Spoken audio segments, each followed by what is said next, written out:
مخالفین مذہب کا مقدمہ۔ جس طرح ایٹم کے ٹوٹنے سے مادے کے بارے میں انسان کے پچھلے تمام تصورات ختم ہو گئے، اسی طرح پچھلی صدی میں علم کی جو ترقی ہوئی ہے وہ بھی ایک قسم کا علمی دھماکہ یعنی نالج ایکسپلوژن ہے، جس کے بعد خدا اور مذہب کے متعلق تمام پرانے خیالات بھگ سے اڑ گئے۔ ہندوستان ٹائمز، سنڈے میگزین، 24 ستمبر 1961۔ یہ جولین ہکسلے کے الفاظ میں علم جدید کا چیلنج ہے، اور ان صفحات میں مجھے اسی چیلنج کا جواب دینا ہے۔ مصنف کا یقین ہے کہ علم کی روشنی مذہب کی صداقت کو اور زیادہ واضح کرنے میں مددگار ہوئی ہے۔ اس نے کسی بھی اعتبار سے مذہب کو کوئی نقصان نہیں پہنچایا ہے۔ دور جدید کی ساری دریافتیں صرف اس بات کا اعتراف ہیں کہ آج سے 1500 برس پہلے اسلام کا یہ دعویٰ کہ وہ آخری صداقت ہے اور آئندہ کی تمام انسانی معلومات اس کی صداقت کو اور مبرہن کرتی چلی جائیں گی، بالکل صحیح تھا۔ قرآن کے الفاظ یہ ہیں: سنریہم آیاتنا فی الآفاق وفی انفسہم حتی یتبین لہم انہ الحق، سورہ نمبر 41 آیت 53۔ یعنی ان قریب ہم دکھائیں گے اپنی نشانیاں ان کو آفاق میں اور خود ان کے اندر، یہاں تک کہ ان پر ظاہر ہو جائے کہ وہ حق ہے۔ جدید بے خدا مفکرین کے نزدیک مذہب کوئی حقیقی چیز نہیں ہے، وہ انسان کی صرف اس خصوصیت کا نتیجہ ہے کہ وہ کائنات کی توجیہ کرنا چاہتا ہے۔ توجیہ تلاش کرنے کا انسانی جذبہ بذات خود غلط نہیں ہے، مگر کمتر معلومات نے ہمارے پرانے اجداد کو ان غلط جوابات تک پہنچا دیا جس کو خدا یا مذہب کہا جاتا ہے۔ اب جس طرح بہت سے دوسرے معاملات میں انسان نے اپنی علمی ترقی سے ماضی کی غلطیوں کی اصلاح کی ہے، اسی طرح توجیہ کے معاملے میں بھی وہ آج اس پوزیشن میں ہے کہ اپنی ابتدائی غلطیوں کی اصلاح کر سکے۔ آگسٹ کامٹے 1798 تا 1857، جو 19ویں صدی کے نصف اول کا فرانسیسی مفکر ہے، اس کے نزدیک انسان کی فکری ارتقاء کی تاریخ 3 مرحلوں میں تقسیم ہے۔ پہلا مرحلہ الہیاتی مرحلہ یعنی تھیالوجیکل سٹیج ہے، جس میں واقعات عالم کی توجیہ خدائی طاقتوں کے حوالے سے کی جاتی ہے۔ دوسرا مرحلہ ما بعد طبیعیاتی مرحلہ یعنی میٹا فزیکل سٹیج ہے، جس میں متعین خدا کا نام تو باقی نہیں رہتا، پھر بھی واقعات کی توجیہ کے لیے خارجی عناصر کا حوالہ دیا جاتا ہے۔ تیسرا مرحلہ ثبوتی مرحلہ یعنی پازیٹیو سٹیج ہے، جبکہ واقعات کی توجیہ ایسے اسباب کے حوالے سے کی جاتی ہے جو مطالعہ اور مشاہدے کے عام قوانین کے تحت معلوم ہوتے ہیں، بغیر اس کے کہ کسی روح خدا یا مطلق طاقتوں کا نام لیا گیا ہو۔ اس فکر کی روح سے اس وقت ہم اسی تیسرے فکری دور سے گزر رہے ہیں، اور اس فکر نے فلسفے میں جو نام اختیار کیا ہے وہ منطقی ثبوتیت یعنی لاجیکل پازیٹیوزم ہے۔ منطقی ثبوتیت یا سائنسی تجربیت یعنی سائنٹیفک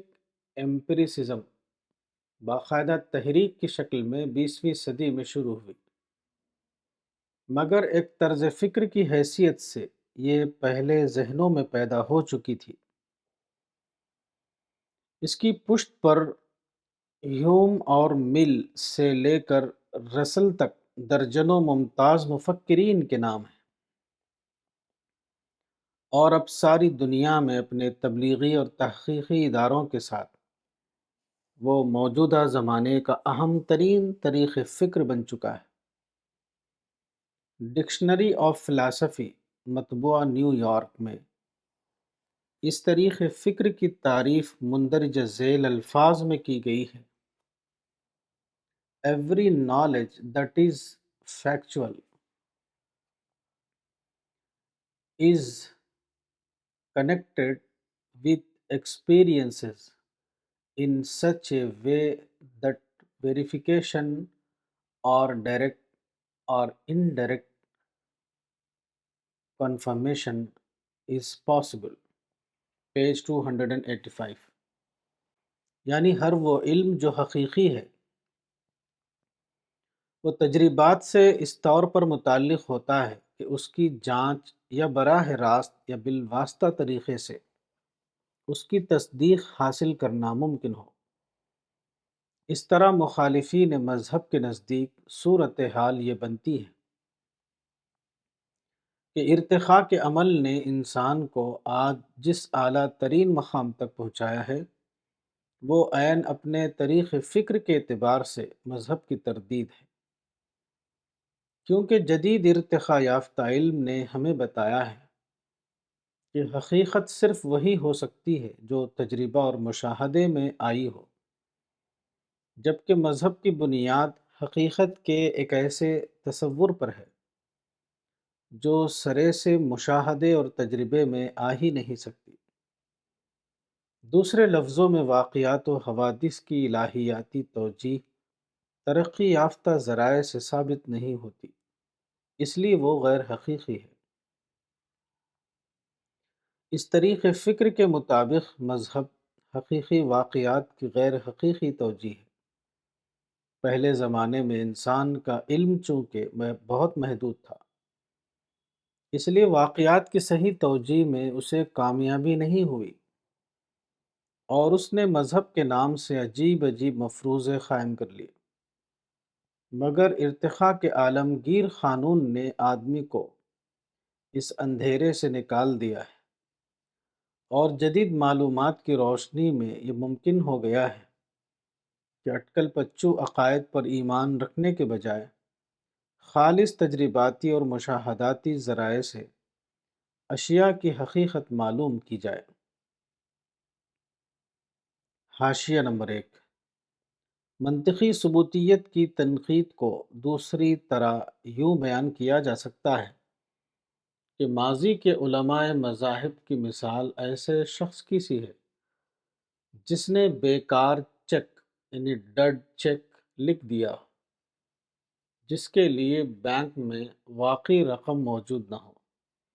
یہ لوگ ایسے الفاظ استعمال کرتے رہے جس کے پیچھے معنویت کا سرمایہ نہیں۔ ناقابل تغیر حقیقت اعلیٰ قواعد زبان کی روح سے ایک صحیح جملہ ہے، مگر وہ ایک بیکار چک ہے جس کے پیچھے کوئی حقیقی سرمایہ نہیں۔ Religion and the scientific outlook, page 20۔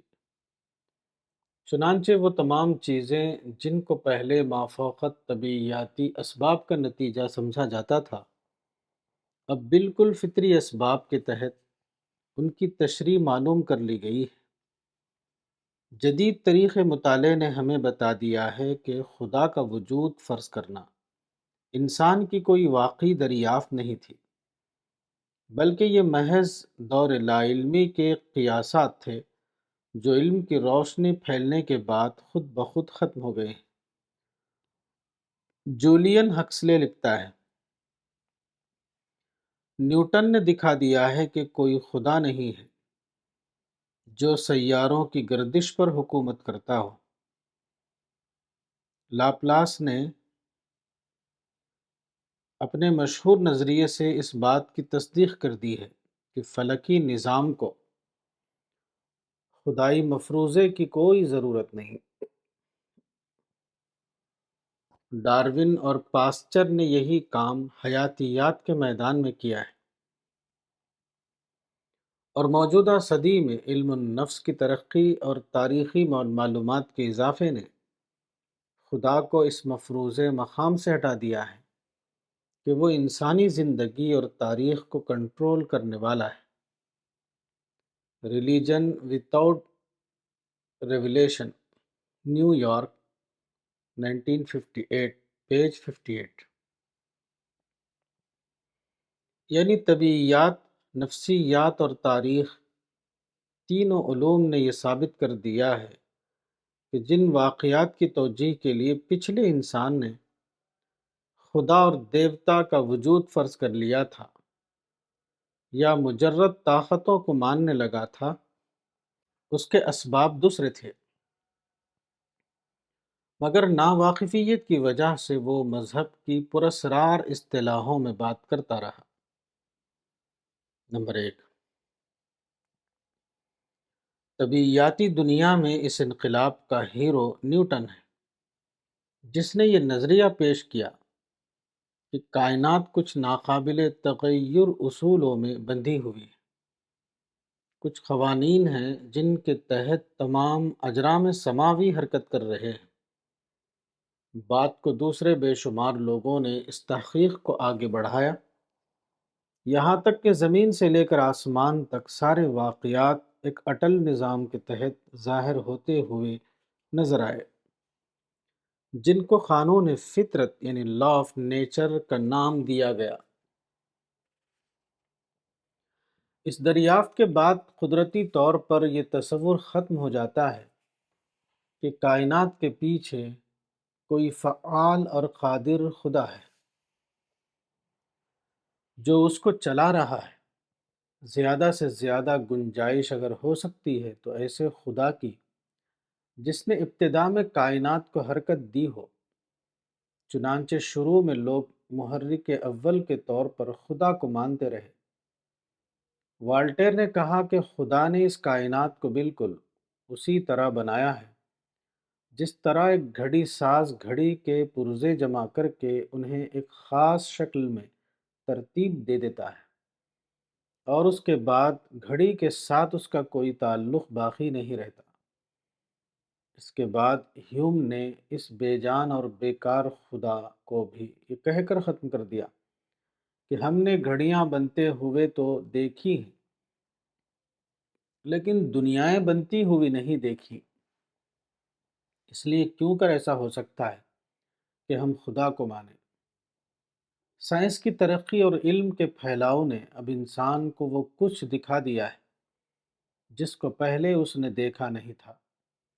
واقعات کی جن کڑیوں کو نہ جاننے کی وجہ سے ہم سمجھ نہیں سکتے تھے کہ یہ واقعہ کیوں ہوا، وہ اب واقعات کی تمام کڑیوں کے سامنے آ جانے کی وجہ سے ایک جانی بوجھی چیز بن گیا ہے۔ مثلاً پہلے آدمی یہ نہیں جانتا تھا کہ سورج کیسے نکلتا اور ڈوبتا ہے، اس لیے اس نے سمجھ لیا کہ کوئی خدا ہے جو سورج کو نکالتا ہے اور اس کو غروب کرتا ہے۔ اس طرح ایک مافوق الفطری طاقت کا خیال پیدا ہوا، اور جس چیز کو آدمی نہیں جانتا تھا اس کے متعلق کہہ دیا کہ یہ اسی طاقت کا کرشمہ ہے۔ مگر اب جب کہ ہم جانتے ہیں کہ سورج کا نکلنا اور ڈوبنا اس کے گرد زمین کے گھومنے کی وجہ سے ہوتا ہے، تو سورج کو نکالنے اور غروب کرنے کے لیے خدا کو ماننے کی کیا ضرورت؟ اسی طرح وہ تمام چیزیں جن کے متعلق پہلے سمجھا جاتا تھا کہ ان کے پیچھے کوئی اندیکھی طاقت کام کر رہی ہے، وہ سب جدید مطالعے کے بعد ہماری جانی پہچانی فطری طاقتوں کے عمل اور رد عمل کا نتیجہ نظر آیا۔ گویا واقعے کے فطری اسباب معلوم ہونے کے بعد وہ ضرورت آپ سے آپ ختم ہو گئی جس کے لیے پہلے لوگوں نے ایک خدا یا مافوق الفطری طاقت کا وجود فرض کر لیا تھا۔ اگر قوس قزح گرتی ہوئی بارش پر سورج کی شعاؤں کے انعطاف یعنی ریفریکشن سے پیدا ہوتی ہے تو یہ کہنا بالکل غلط ہے کہ وہ آسمان کے اوپر خدا کا نشان ہے۔ ہکسلے اس قسم کے واقعات پیش کرتا ہوا کس قدر یقین کے ساتھ کہتا ہے: If events are due to natural causes, they are not due to supernatural causes. J Huxley, religion without revelation, 1929، page 46۔ یعنی واقعات اگر فطری اسباب کے تحت صادر ہوتے ہیں تو وہ مافوق الفطری اسباب کے پیدا کیے ہوئے نہیں ہو سکتے۔ نمبر 2، اس کے بعد نفسیات کی تحقیق کی گئی تو اس نقطہ نظر پر مزید یقین حاصل ہو گیا، کیونکہ اس سے معلوم ہوا کہ مذہب انسان کے لیے اپنے لاشعور کی پیداوار ہے، نہ کہ فی الواقع کسی خارجی حقیقت کا انکشاف۔ ایک عالم کے الفاظ میں God is nothing but a projection of man on a cosmic screen، یعنی خدا کی حقیقت اس کے سوا اور کچھ نہیں کہ وہ کائناتی سطح پر انسان کی ہستی کا ایک خیالی انعکاس ہے۔ دوسری دنیا کا عقیدہ انسان کی اپنی آرزوؤں کی ایک خوبصورت تصویر، یعنی بیوٹیفل آئیڈیلائزیشن آف ہیومن وشز سے زیادہ حقیقت نہیں رکھتا۔ وحی و الہام محض بچپن میں دبے ہوئے خیالات، یعنی چائلڈہڈ ریپریزنٹیشنز کا ایک غیر معمولی اظہار ہے۔ ان تمام خیالات کی بنیاد نظریہ لاشعور پر قائم ہے۔ جدید تحقیق سے معلوم ہوا کہ انسان کا ذہن دو بڑے خانوں پر منقسم ہے۔ ایک خانہ وہ جس کو شعور کہتے ہیں، یہ ہمارے ان افکار کا مرکز ہے جو عام طور پر ہوش و حواس کی حالت میں شعوری طور پر ہمارے ذہن میں پیدا ہوتے ہیں۔ دوسرا خانہ لاشعور ہے۔ اس حصے ذہن کے خیالات عام طور پر ہمارے علم و حافظے کے سامنے نہیں ہوتے، مگر وہ اس کی تہہ میں موجود رہتے ہیں اور غیر معمولی حالات میں یا سوتے وقت خواب میں ظاہر ہوتے ہیں۔ انسان کے بیشتر خیالات اسی لاشعور کے خانے میں جا کر محفوظ ہو جاتے ہیں، اور اس اعتبار سے ذہن کا شعوری حصہ اس کے لاشعور سے بہت کم ہے۔ چنانچہ دونوں کا تناسب ظاہر کرنے کے لیے سمندر کے برفانی تودہ یعنی آئس برگ کی مثال دی جاتی ہے، جس کے 9 حصے کیے جائیں تو 8 حصے پانی میں ڈوبے ہوئے ہوں گے اور صرف ایک حصہ اوپر دیکھنے والوں کو نظر آئے گا، اگرچہ یہ تناسب بھی اضافی ہے۔ فرائیڈ نے طویل تحقیق کے بعد انکشاف کیا کہ بچپن میں انسان کے لاشعور میں کچھ ایسی چیزیں بیٹھ جاتی ہیں جو بعد میں غیر عقلی رویے کا باعث بنتی ہیں۔ یہی صورت مذہبی عقائد کی ہے۔ مثلاً دوسری دنیا اور جنت کا تصور دراصل ان آرزوؤں کی صدائے بازگشت ہے جو بچپن میں آدمی کے ذہن میں پیدا ہوئی، مگر حالات سازگار نہ ہونے کی وجہ سے پوری طرح ہوئی اور دب کر لاشعور میں باقی رہ گئی۔ بات کو لاشعور نے اپنی تسکین کے لیے ایک ایسی دنیا فرض کر لی جہاں وہ اپنی آرزوؤں کی تکمیل کر سکے گا، بالکل اسی طرح جیسے کوئی شخص اپنی ایک محبوب چیز کو واقعی دنیا میں نہ پا سکا تو وہ نیند کی حالت میں خواب دیکھتا ہے کہ وہ اس سے ہمکنار ہو رہا ہے۔ اسی طرح بچپن کی بہت سی باتیں جو لاشعور میں تہ نشیں ہو کر بظاہر حافظے سے نکل گئی تھی، غیر معمولی حالات مثلاً جنون یا ہسٹریا میں یکایک زبان پر جاری ہو گئیں، تو سمجھ لیا گیا کہ یہ کوئی ماورائی طاقت ہے جو انسان کی زبان سے کلام کر رہی ہے۔ اسی طرح بڑے اور چھوٹے کے فرق یعنی فادر کمپلیکس نے خدا اور بندے کا تصور پیدا کیا، اور جو چیز محض ایک سماجی برائی تھی اس کو کائناتی سطح پر رکھ کر ایک نظریہ گھڑ لیا گیا۔ لنٹن یعنی رالف لنٹن لکھتا ہے، ایک ایسے قادر مطلق کا تصور جس کے کام خواہ کتنے ہی غیر منصفانہ معلوم ہو مگر وہ مکمل فرما برداری اور وفاداری ہی کے ذریعے خوش کیا جا سکتا ہے۔ براہ راست سامی آئلی نظام کی پیداوار تھا۔ اس آئلی نظام نے مبالغہ آمیز فوق الفطری انانیت کو جنم دیا۔ اس کا نتیجہ یہ نکلا کہ قانون موسوی کی شکل میں انسانی زندگی اور رویے کے ہر پہلو کے متعلق محرمات کی ایک مفصل فہرست تیار ہو گئی۔ محرمات کا یہ سلسلہ ان لوگوں نے گرہ میں باندھ لیا جو بچپن میں اپنے باپ کے احکام کو یاد رکھنے اور احتیاط سے اس پر عمل کرنے کے عادی ہو چکے تھے۔ خدا کا تصور مخصوص قسم کے سامی باپ کا پرتو ہے جس کے اختیارات اور اوصاف میں تجرد اور مبالغہ پیدا کر دیا گیا ہے۔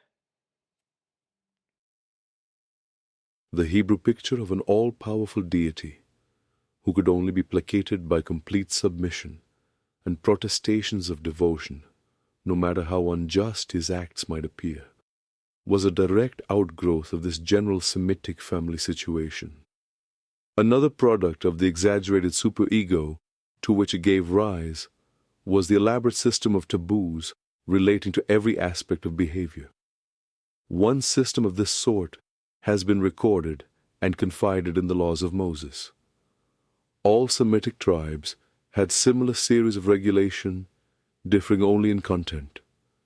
Such codes provided those who kept them with a sense of security, comparable to that of the good child, who is able to remember everything that his father ever told him not to do, and carefully abstains from doing it. The Hebrew Yahweh was a portrait of the Semitic father, with his patriarchal authoritarian qualities abstracted and exaggerated. The Tree of Culture, Ralph Linton, New York, Alfred A. Knopf, 1956, page 288. Number 3، مذہب کے خلاف مقدمے کی تیسری بنیاد تاریخ ہے۔ مخالفین مذہب کا دعویٰ ہے کہ ہم نے تاریخ کا مطالعہ کیا تو معلوم ہوا کہ مذہبی تصورات پیدا ہونے کی وجہ وہ مخصوص تاریخی حالات ہیں جو اس سے پہلے انسان کو گھیرے ہوئے تھے۔ قدیم زمانے میں سائنس کی دریافتوں سے پہلے سیلاب، طوفان اور بیماری وغیرہ سے بچنے کا انسان کے پاس کوئی ذریعہ نہیں تھا۔ وہ مستقل طور پر اپنے آپ کو غیر محفوظ زندگی میں پاتا تھا، اس لیے اس نے اپنی تسکین کے لیے کچھ ایسی غیر معمولی طاقتیں فرض کر لی جن کو وہ مصیبت کے وقت پکارے اور جن سے دفع بلا کی امید رکھے۔ اسی طرح سماج کے اندر باہمی پیوستگی پیدا کرنے اور ایک مرکز کے گرد لوگوں کو جوڑے رکھنے کے لیے بھی کسی چیز کی ضرورت تھی۔ یہ کام اس نے ایسے معبودوں سے لیا جو سارے انسانوں کے اوپر ہوں اور جن کی مرضی حاصل کرنا ہر ایک کے لیے ضروری ہو، وغیرہ وغیرہ۔ علوم اجتماعی کی انسائکلوپیڈیا میں مذہب یعنی ریلیجن کا مقالہ نگار لکھتا ہے، جس طرح دوسرے اسباب مذہب کو پیدا کرنے میں اثر انداز ہوئے ہیں، اسی طرح اس میں سیاسی اور تمدنی حالات کا بھی دخل رہا ہے۔ خداؤں کے نام اور ان کی صفات خود بخود وقت کے نظام سلطنت کی صورت میں ڈھل گئے۔ خدا کو بادشاہ ماننے کا عقیدہ محض انسانی بادشاہت کی بدلی ہوئی شکل ہے، اور آسمانی بادشاہت صرف زمینی بادشاہت کا ایک چربا ہے۔ نیز چونکہ بادشاہ سب سے بڑا جج بھی ہوتا ہے، اسی طرح خدا کو بھی عدالت کی کارروائیاں سپرد کر دی گئیں، اور یہ عقیدہ بن گیا کہ وہ انسان کی بدی یا نیکی کے بارے میں آخری فیصلہ کرے گا۔ اس قسم کا عدالتی تصور جو خدا کو حساب لینے والا اور اختیار والا مانتا ہے، اس نے نہ صرف یہودیت میں بلکہ عیسائیت اور اسلام کے مذہبی نقطہ نظر میں بھی مرکزی مقام حاصل کر لیا ہے۔ Encyclopedia of social sciences 1957 volume 13 page 233۔ اس طرح مخصوص تاریخی دور کے حالات اور ان حالات کے ساتھ انسانی ذہن کے باہمی تعامل نے وہ تصورات پیدا کیے جن کو مذہب کہا جاتا ہے۔ مذہب انسانی ذہن کی پیداوار ہے جو عدم واقفیت اور خارجی قوتوں کے مقابلے میں بے سہارا ہونے کی ایک خاص حالت کی وجہ سے پیدا ہوتا ہے۔ جولین ہکسلے یہ ریمارک دیتا ہوا لکھتا ہے، Religion is the product of a certain type of interaction between man and his environment. Man in the Modern World 1950 Britain page 132۔ یعنی مذہب نتیجہ ہے انسان اور اس کے ماحول کے درمیان ایک خاص طرح کے تعامل کا۔